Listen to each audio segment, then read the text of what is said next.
Some people ask me a question, can meditation help work, our job, the quality of work and job?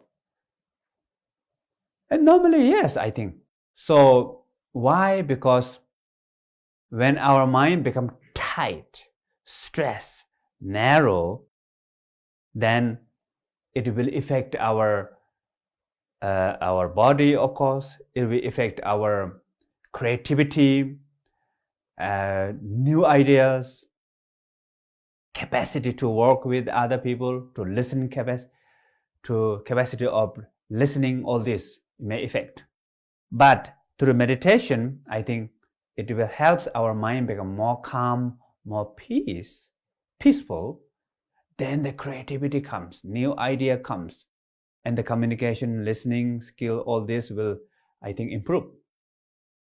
So, but the question is how to practice meditation with the work. In general, any meditation you can practice with what we call short time, many time. So this is informal meditation. You don't have to sit on a cushion, no need to have particular posture, no need to silent, of course. Whatever you do in your life, carry on at the same time.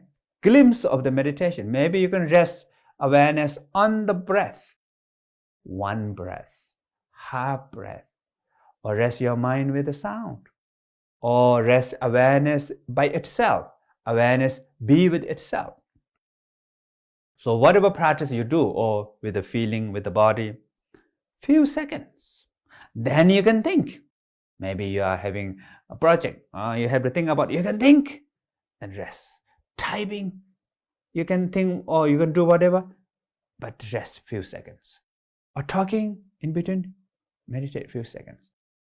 And then that what happened is allow to your mind rest, and at the same time your brain less stress, more peaceful.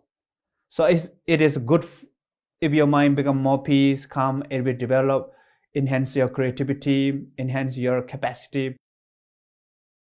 Then it's good for your work, whatever you do, your life, job. At the same time, it's good for your meditation also. So normally what we call this short time, many time meditation really improves our meditation. So traditional example is empty container with the drop of water falling into empty container, just one drop, one by one, like that. In the end, the big empty container will be full of water. So that develop your spiritual practice, your work, mundane life, and I think it's good for your relationship and your physical body also. So there's one saying that what we call, we can do 30 months job in 20 days, not in 30 days. So if you cannot rest, if your mind stressed too tight, then even you work for 30 days, you cannot do much. But you need to pause sometime. You have to have break sometime. You have to rest sometime. So maybe 10-day rest, 20-day work, same thing. Maybe even better. So same thing with our mind. We need to rest. And that resting helps improve our work and our life.